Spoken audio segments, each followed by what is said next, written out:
I pretended to be unconscious in the Mercy General Hospital just to hear what my family really thought about me. It started 3 days after my motorcycle accident. The doctor said I was lucky to be alive. Cracked ribs, concussion, broken leg, but I was healing faster than expected. By day 3, I was fully awake, but something made me keep my eyes closed when I heard footsteps approaching. My older brother, Liam, entered first. Still out cold, he said to someone behind him. "Good," came my mother's voice. "Maybe this will finally teach her a lesson." My heart stopped. "What lesson?" "I mean, riding that death trap at 25, Mom continued. "She's always been reckless. Remember when she dropped out of law school to become an EMT?" Liam corrected, which, let's be honest, was probably smart. She never had the brains for law anyway. I lay there perfectly still, as my family dissected my life choices like I was already dead. The worst part is the money. Mom sighed. "Do you know how much this Mercy General Hospital stay is costing?" And she has that basic health insurance plan from her ambulance job. We could always just Liam's voice dropped lower. "Don't even say it." Mom hissed. "I'm just saying. If she doesn't wake up, the life insurance would stop." Mom's voice was sharp. "Someone might hear you." My blood turned to ice. They were discussing my life insurance while I was lying right there. "Look, all I'm saying is maybe this is a sign." Liam continued. "She's never fit in with this family anyway. Always playing hero. Always making us look bad with her blue-collar job. Remember when she brought that homeless man to Thanksgiving dinner?" Mom asked, her voice dripping with disgust. Or when she testified against Uncle Robert at his trial, Liam added, "Uncle Robert, the family secret we weren't supposed to talk about. The reason I'd cut contact with most of my relatives 2 years ago, she destroyed this family."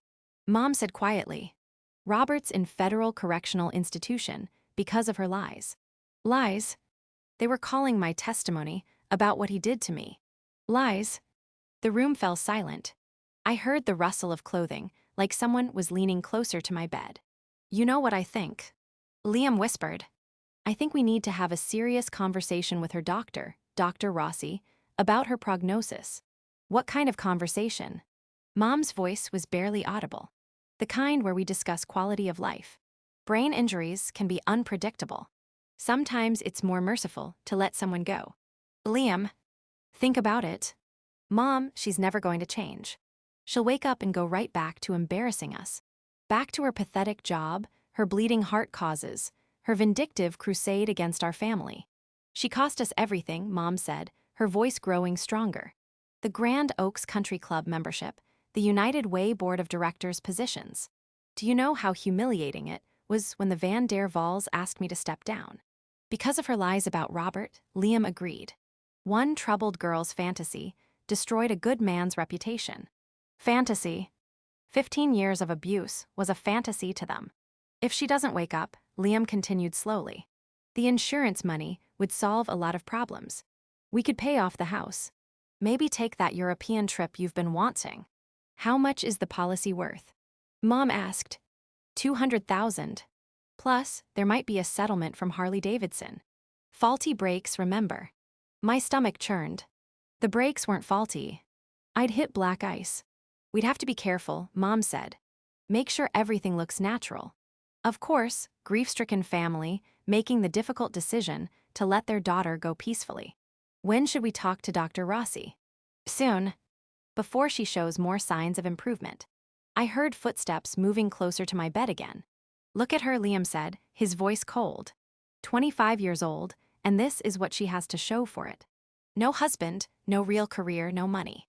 She's a disappointment. I had such hopes for her." Mom sighed. "Law school, a proper marriage, grandchildren." Instead, she chose to throw it all away. For what? To save strangers who probably don't even appreciate it. She always was selfish. Mom agreed. Even as a child, always causing drama, always seeking attention. Attention. That's what they called my cries for help when Uncle Robert was hurting me. The funeral would actually help our image. Liam mused. Tragic young woman taken too soon. People love a martyred hero story. We could set up a scholarship. Mom added, warming to the idea. Show how much we supported her career choice. Perfect. Turn her into a symbol, while finally being free of the real thing. Their footsteps moved toward the door. I should go talk to that doctor, Mom said. What's his name? Dr. Rossi. Good idea. And I'll call the insurance company just to understand the process. Remember, if anyone asks, we were here praying for her recovery. Liam finished. I know. The door clicked shut. I lay in the darkness processing what I just heard. My family wasn't just disappointed in me. They were actively hoping I'd die, and they were planning to profit from it. I forced myself to breathe normally, to keep my heart rate steady. The monitors beside me beeped rhythmically, marking time, while I tried to understand what kind of people I was related to. That night, I replayed every conversation from my childhood, every family gathering. Every moment I thought showed love. How many of those smiles had been fake? How many expressions of pride had been performances for outsiders? I remember the night I'd finally told my parents about Uncle Robert. I was 22, home from college for Thanksgiving break. I'd spent 4 years in therapy, building the courage to speak. When I finally said the words, told them what he'd done to me from age 7 to 18, their first response wasn't concern for me. It was concern for the family reputation. Are you sure you remember this correctly? Mom had asked, you were so young. Children sometimes misinterpret adult affection, Dad had added. They'd spent that entire conversation trying to convince me I was wrong, that Uncle Robert was a good man who'd been nothing but kind to me. When I insisted when I showed them the journal, I'd kept documenting every incident. They'd accused me of having an overactive imagination. You always were dramatic, Mom had said, making up stories to get attention, but I hadn't made it up. And 2 years later, when Uncle Robert was caught abusing my cousin, Ava, they couldn't deny it anymore. The physical evidence was undeniable. The medical reports were conclusive. Yet somehow, even then, I remained the villain in their story. The next morning brought more visitors. My cousin Chloe arrived with her husband, Noah. Both dressed in expensive clothes that screamed success and superiority. Any change? Chloe asked, settling into the chair beside my bed like she was attending a social event. None, Mom replied, her voice heavy with manufactured grief. The doctors say it could go either way. Such a tragedy, Noah said, though his tone suggested he was discussing the weather. She was so young. Has anyone been to her apartment? Chloe asked, and I could hear the calculation in her voice. I mean, someone should check on her things. Make sure nothing gets stolen. My apartment, the one-bedroom place I'd worked 3 jobs to afford, decorated with second-hand furniture and artwork from local artists I befriended. It wasn't much, but it was mine. Liam has her keys, Mom said. He's handling all that. Good thinking, Noah said. Does she have any valuables? Electronics, jewelry, savings accounts. The audacity was breathtaking. They were cataloging my possessions, while I lay supposedly unconscious 3 ft away. Not much, Liam's voice joined the conversation as he entered the room. Her bike was the most expensive thing she owned, and that's totaled. What about her savings? Chloe pressed. Investment accounts, retirement funds. She spent everything on that ridiculous motorcycle, Mom said with disgust, and giving money away to every sob story that crossed her path. They were talking about my donations to the Willow Creek Women's Shelter, the homeless veteran I'd helped get back on his feet, the immigrant family whose medical bills I'd paid when their son was hit by a drunk driver. Remember when she paid for that stranger's cancer treatment? Chloe laughed, a sound devoid of warmth. Thousands of dollars to someone she'd met exactly once. Or when she gave her entire holiday bonus to that positive hope animal rescue. Liam added, shaking his head like my generosity was a mental illness. At least she had good life insurance, Noah said, steering the conversation back to finances. That shows some planning ahead. The National EMS Association required it, Liam explained, though I doubt she understood what it meant for her beneficiaries. Who are the beneficiaries? Chloe asked, trying to sound casual, but failing miserably. Mom and I are listed as co-beneficiaries, Liam said. She set it up when she started the job, back when she still considered us family. Before I'd testified against Uncle Robert, before I'd learned that truth was less important to them than reputation. That's fortunate, Noah said. The word hitting me like a physical blow. At least something good can come from this tragedy. Fortunate. My potential death was fortunate to them. They stayed for another hour, their conversation drifting between fake concern for my condition and very real interest in my financial situation. They discussed funeral arrangements, memorial services, and how to present my life story in the most flattering light possible for them. Not once did anyone mention missing me. No one shared a fond memory. No one expressed hope for my recovery. They talked about me like I was already dead, like I was a problem finally being solved. When they finally left, I heard Mom whisper to Liam in the hallway, "Have you talked to Dr. Rossi yet?" This afternoon, he replied, "I'm going to ask about her realistic prognosis and our options. Our options, not my options, theirs." That afternoon, Dr. Rossi entered with Liam, and I immediately sensed the tension between them. I'd liked Dr. Rossi during my conscious interactions. He seemed genuine, competent, and caring. I hoped he wouldn't be swayed by whatever manipulation Liam was planning. "Doctor, I need to ask some difficult questions," Liam began, his voice heavy with fake emotion that made my skin crawl. "Of course, what can I help you with?" My sister's always been troubled. Mental health issues, risky behavior, poor decision-making. Is it possible that even if she wakes up, she might not be the same person? I felt sick. Liam was laying groundwork to question my mental competency, setting up a narrative that would justify whatever they were planning. Brain injuries can certainly affect personality and cognitive function, Dr. Rossi said carefully. But your sister's scans look very promising. I expect a full recovery, but you can't be certain. Medicine isn't about certainties, Mr. Thornfield. It's about probabilities. And the probability is that your sister will make a complete recovery. What if we're not comfortable with those odds? Liam asked, and the casual way he said it made my blood run cold. There was a long pause. I could almost hear Dr. Rossi processing the implications of the question. "I am not sure I understand what you're asking," he said slowly. "I'm asking about our options as her family. If we feel that the quality of life she might have isn't acceptable," another pause. This one felt dangerous. "Mr. Thornfield, are you asking about withdrawing life support?" "I'm asking about all our options. Your sister isn't on life support.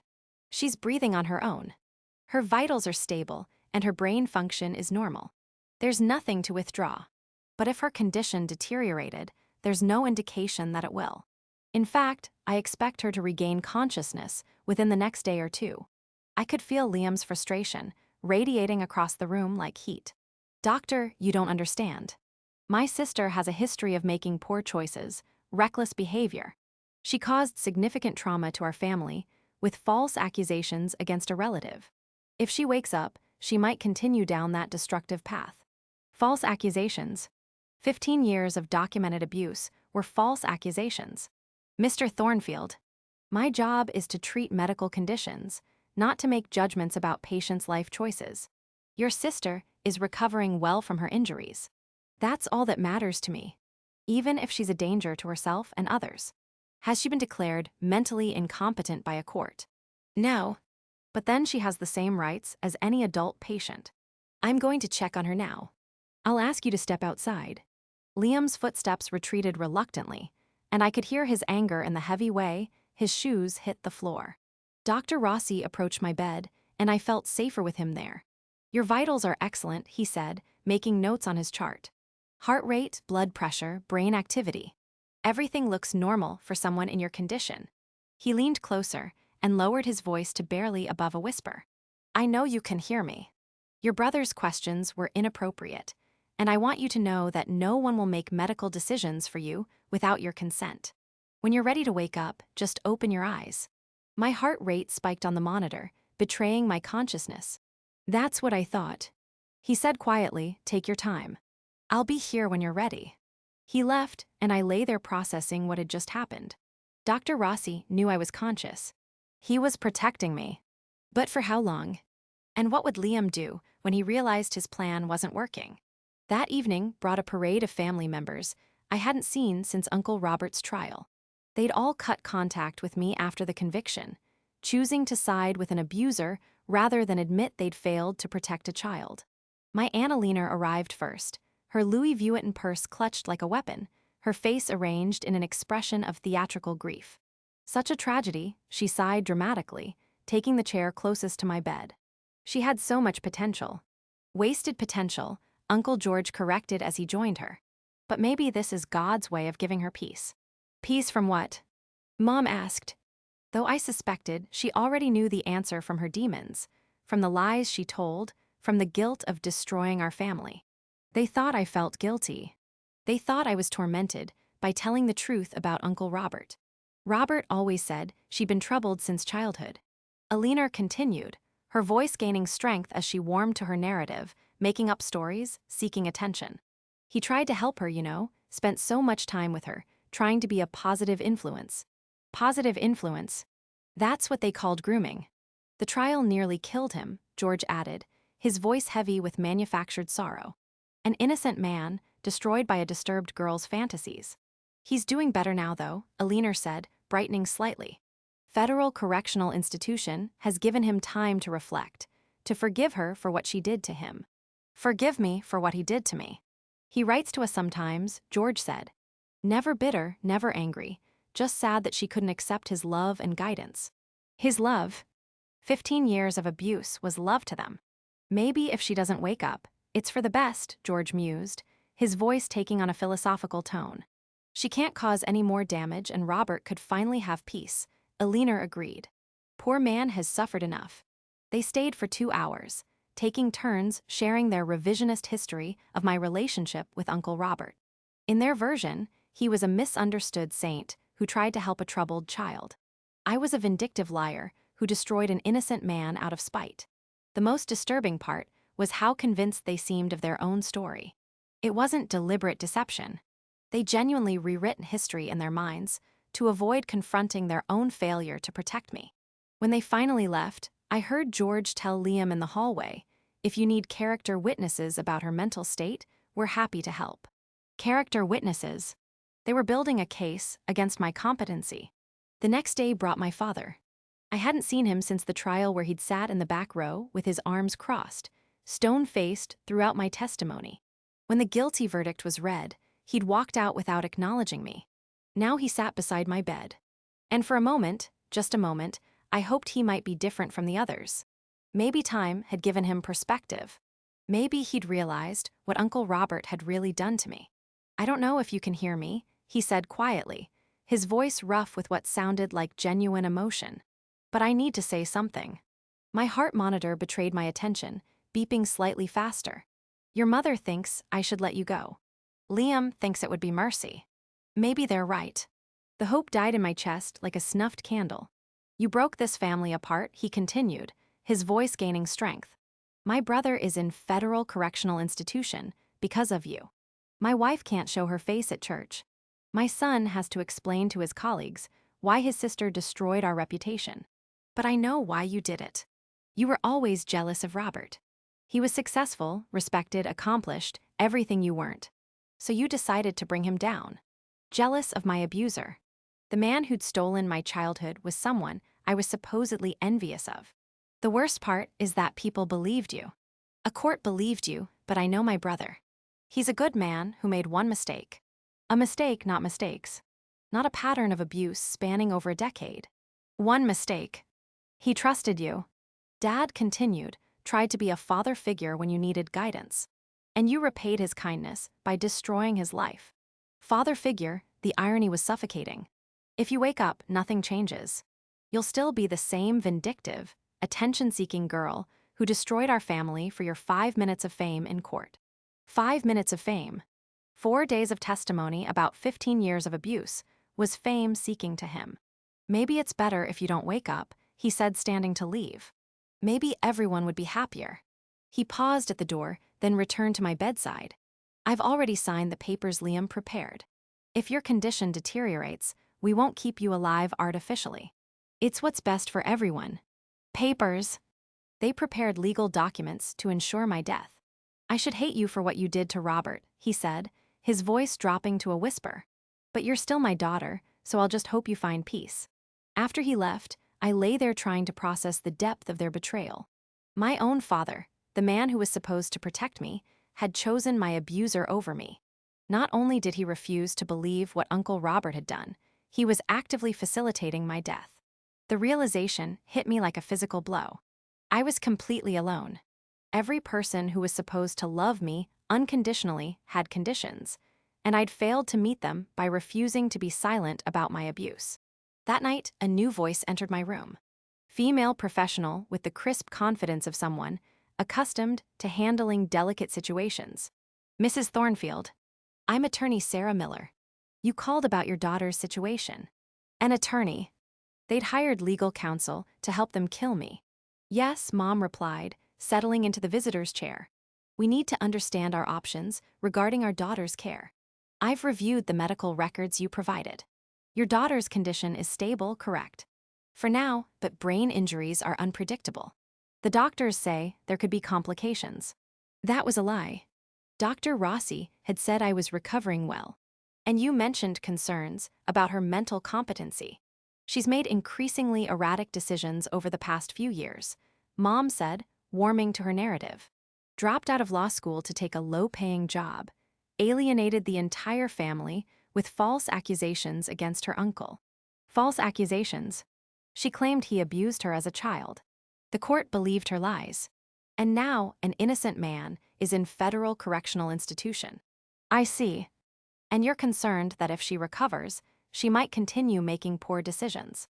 We're concerned she might be a danger to herself and others. She's always been impulsive, reckless. This motorcycle accident is just the latest example. Well, if she regains consciousness, you could petition for guardianship based on mental incompetency. With the right documentation, you could make her medical and financial decisions. What kind of documentation would we need? Psychiatric evaluations, testimony from family members about her erratic behavior, evidence of poor judgment. The more comprehensive the case, the better your chances. And if she doesn't regain consciousness, then the medical power of attorney you've established would allow you to make end-of-life decisions on her behalf. Medical power of attorney. They'd given themselves the legal right to kill me while I was unconscious and couldn't contest it. How quickly could we move forward? Liam's voice joined the conversation as he entered the room. If she wakes up, we could file a petition within days. The court would order an evaluation, and if she's found incompetent, you'd be appointed as her guardians. And if she doesn't wake up, that's a decision for you and her doctors. Some families choose to maintain life support indefinitely. Others feel it's more humane to allow natural death. They spent another hour discussing legal strategies, financial implications, and how to present their case for my incompetency. Attorney Miller explained how to document my erratic behavior, which family members would make the best witnesses, and what kind of psychiatric evaluation would support their claims. When they finished, I understood the full scope of their plan. If I woke up, they'd have me declared incompetent and control every aspect of my life.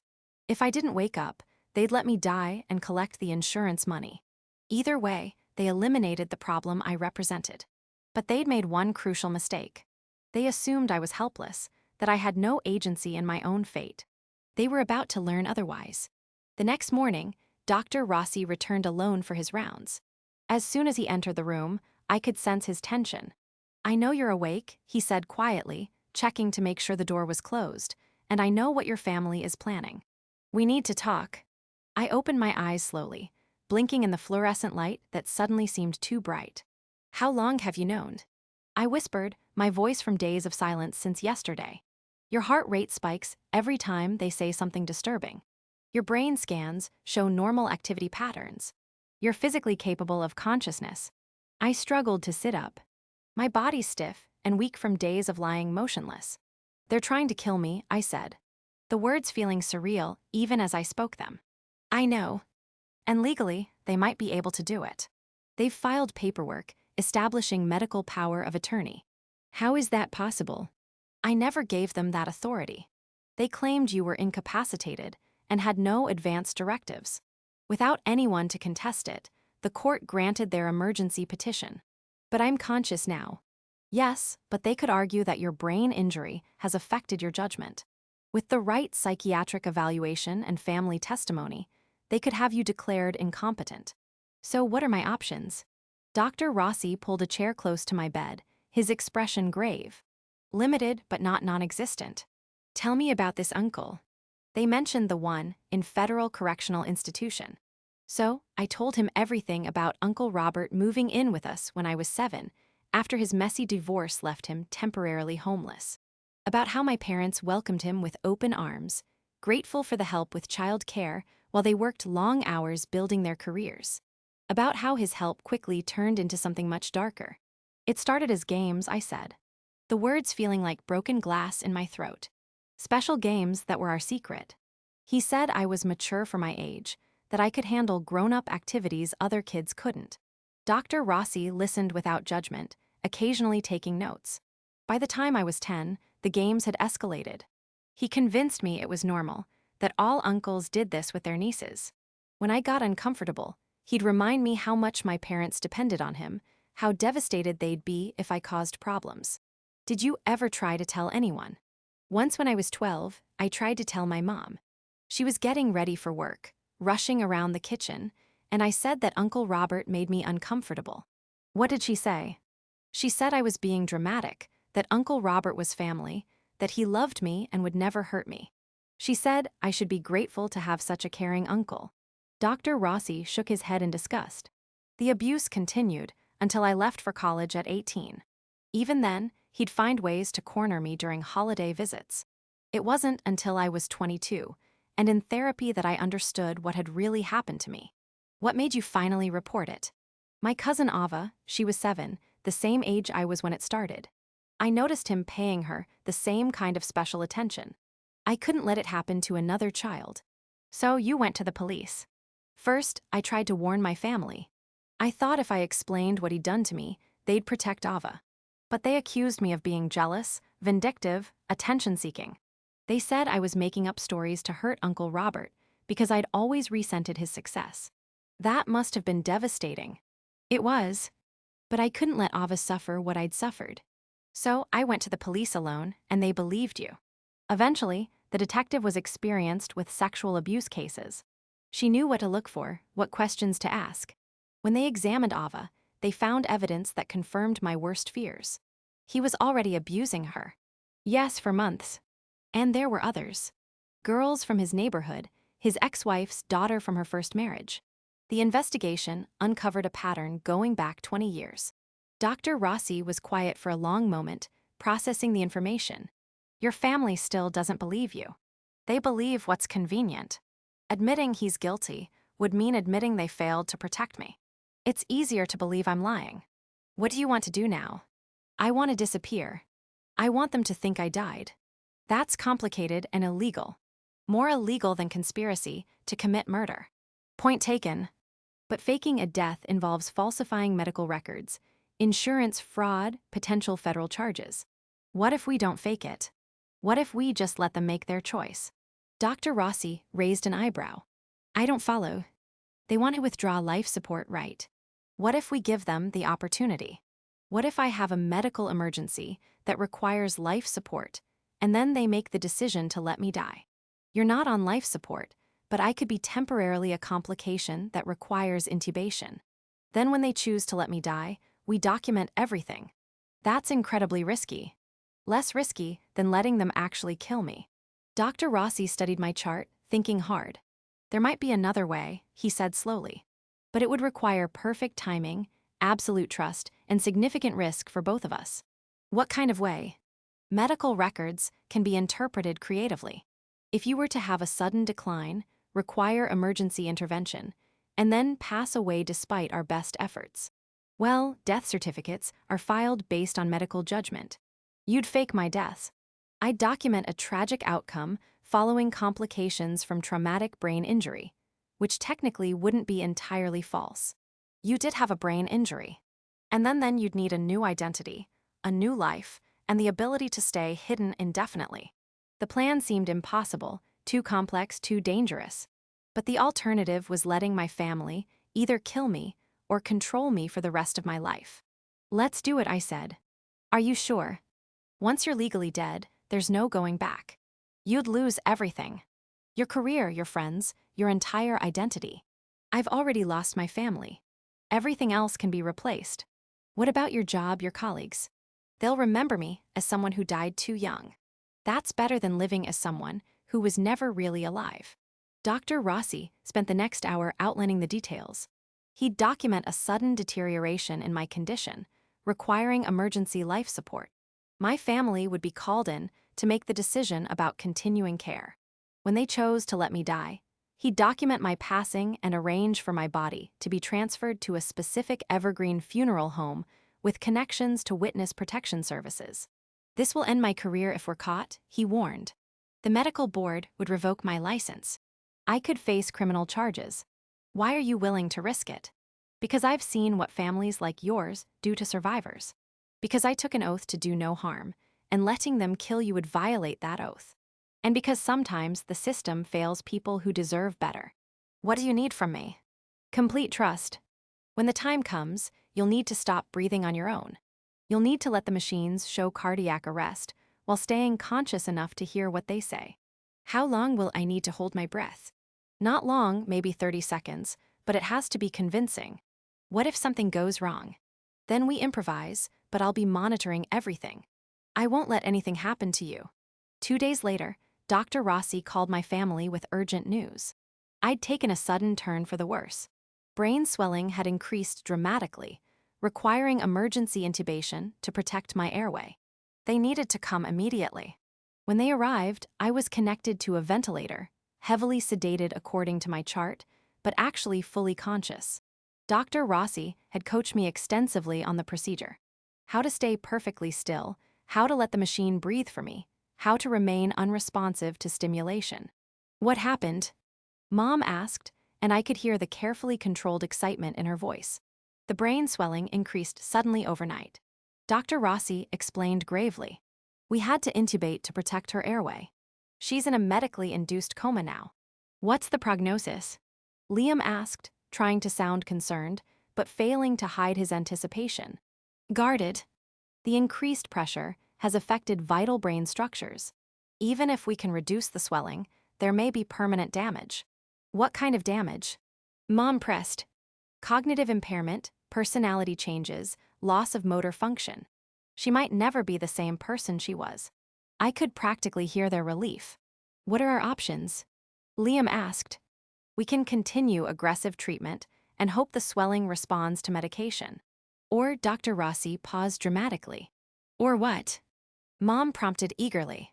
Given her prognosis and the likelihood of severe impairment, some families choose to withdraw life support and allow natural death to occur. Is that what you'd recommend? Liam asked. I can't make that decision for you. I can only provide information about her likely outcomes and respect whatever choice you make as her family. They asked to speak privately. Through my closed eyelids, I could sense them huddling together near the window, whispering urgent consultations about my fate. Doctor, Mom said finally, returning to my bedside. We've made our decision, and that is we want to withdraw life support. It's what she would want. She always said she wouldn't want to live if she couldn't be independent. I'd never said any such thing, but I wasn't surprised they'd invent a conversation that justified their choice. She wouldn't want to be a burden, Liam added. This is the merciful thing to do. Merciful. Murdering me was merciful.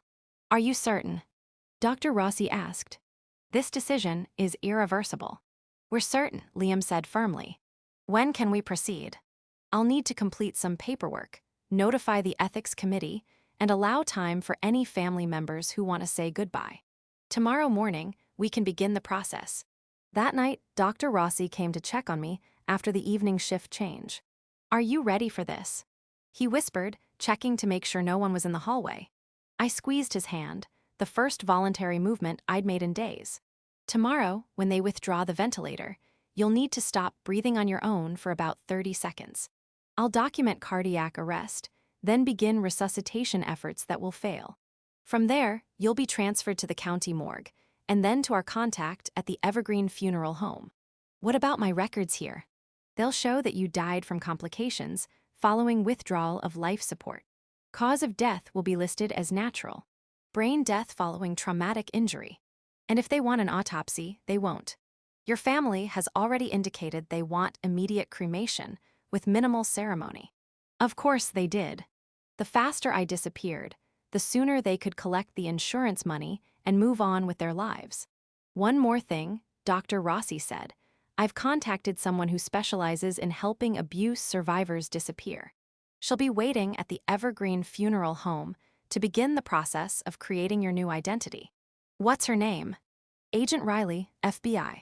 She's been tracking your uncle's case and knows about your family's reaction to your testimony. The FBI was involved.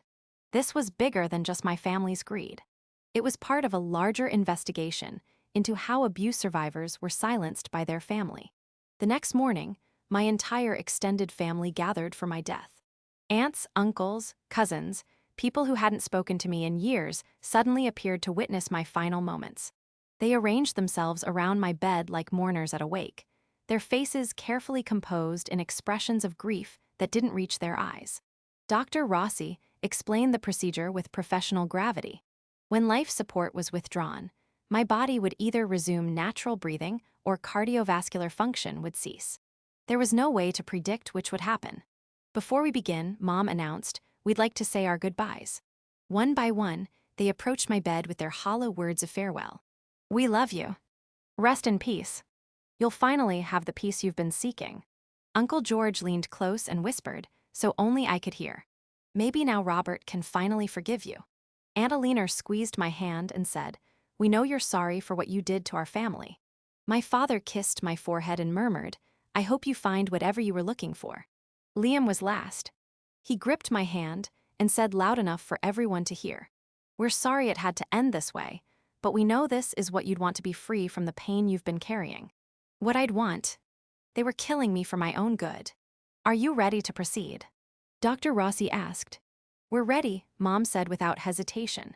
Dr. Rossi began the process of withdrawing life support. First, he discontinued the IV medications that were supposedly keeping me sedated. Then he removed the feeding tube. Finally, he began preparing to extubate me.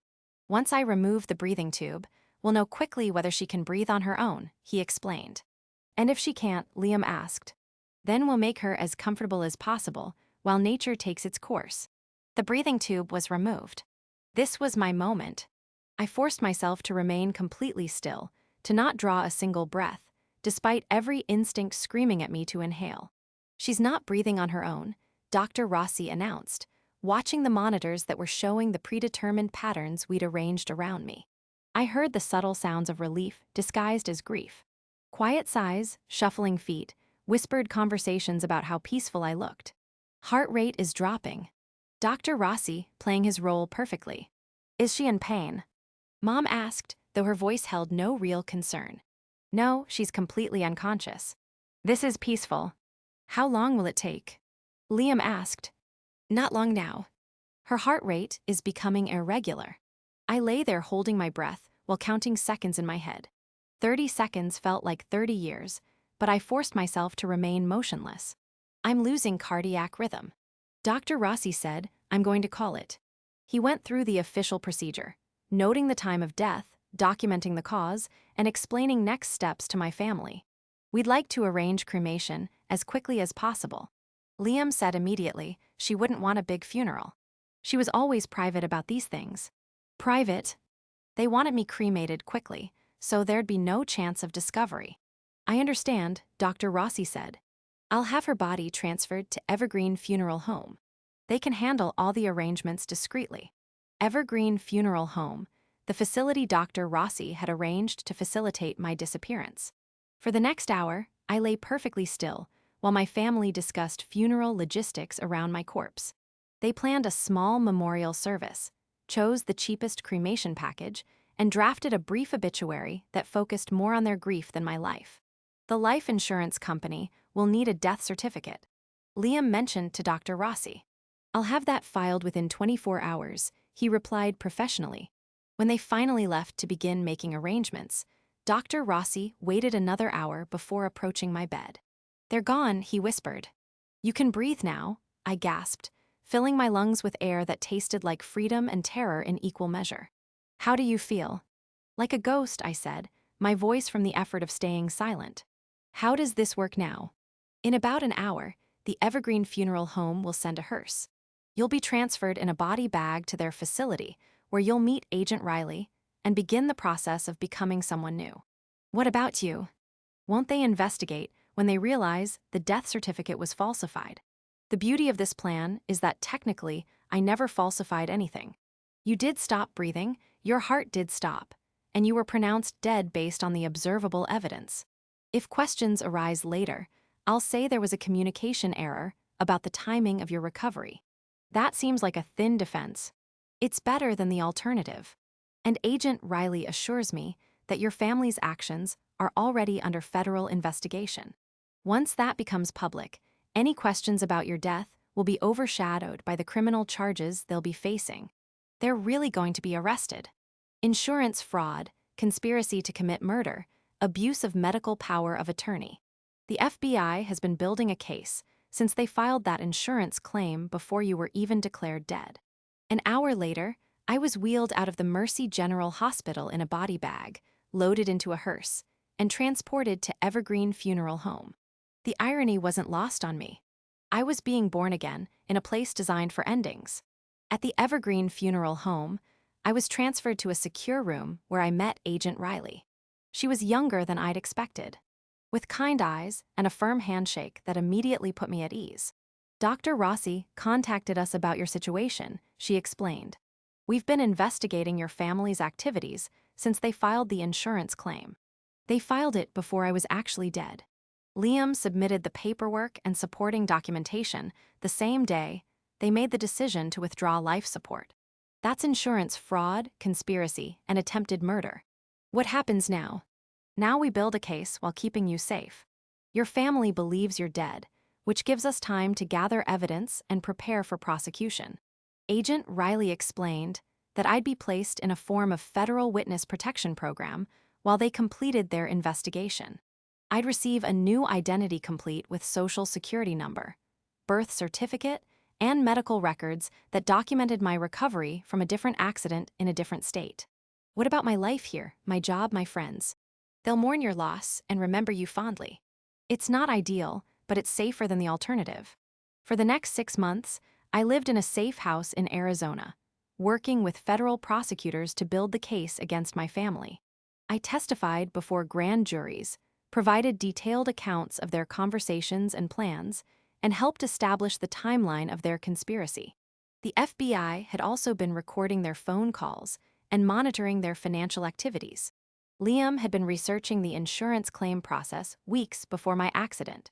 Mom had been consulting with financial advisors about investing a large sum of money.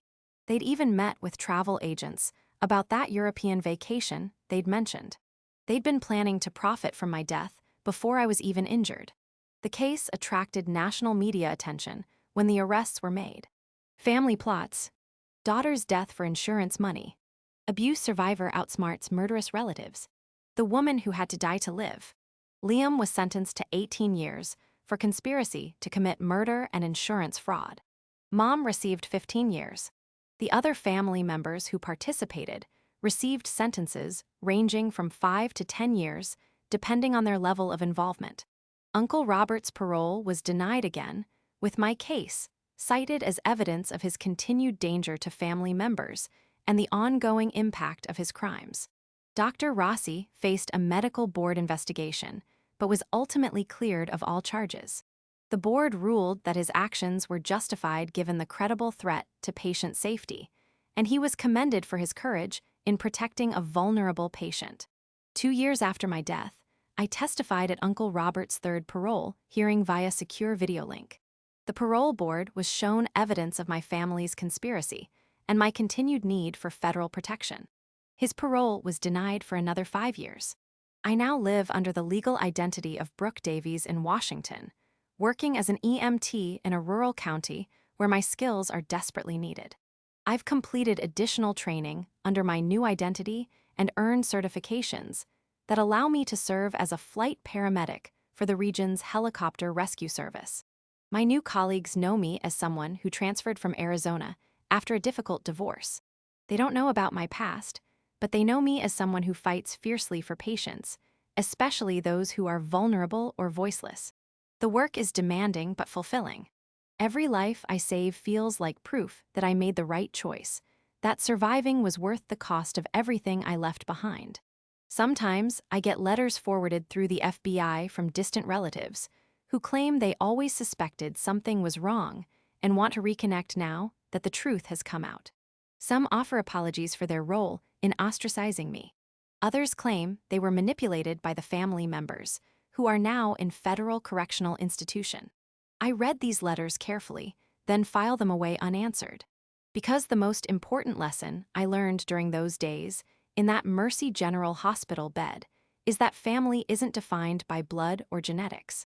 It's defined by the people who show up when you need them, who believe you when you tell difficult truths, and who protect you even when it costs them something precious.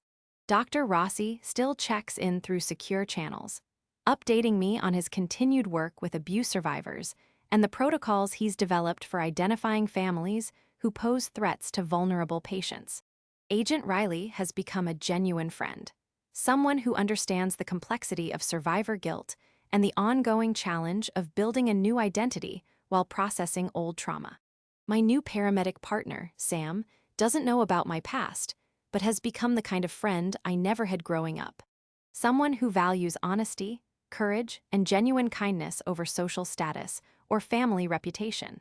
Last year, I helped save a teenage girl who'd been sexually abused by her stepfather. When her family tried to pressure her to recant her statement, tried to convince her to keep it in the family to avoid scandal, I made sure she had advocates who believed her. I made sure she had what I'd never had: adults who prioritized her safety over their own comfort.